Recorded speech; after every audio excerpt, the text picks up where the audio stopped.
கருவேப்பிலையை வாஷ் பண்ணி வச்சாச்சு.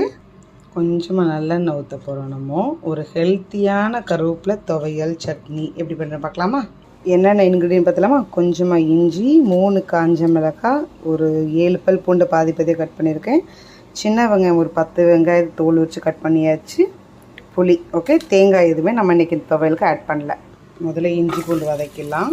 வெட்டி வச்ச வெங்காயம், காரத்துக்கு ஏற்ற மாதிரி மேலே கருவேப்பிலை ஃப்ளேவர் மட்டும் நல்லா இருக்காது இல்லையா? அதனால் கடுகு, கொஞ்சம் வெந்தயம், உளுந்து பருப்பை வறுத்து நம்ம இந்த துவையலோடு அரைக்க போகிறோம்.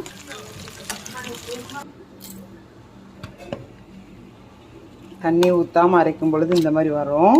நம்ம எப்படி அம்மியில் அப்படி தண்ணி தொட்டு தொட்டு வைப்போம், அந்த மாதிரி அவ்வளோதான் தண்ணி. சூப்பரான கருவேப்பிலை துவையல் ரெடி. உப்பு, புளிப்பு எல்லாம் சேர்ந்த சூப்பரான துவையல் சாதத்தில்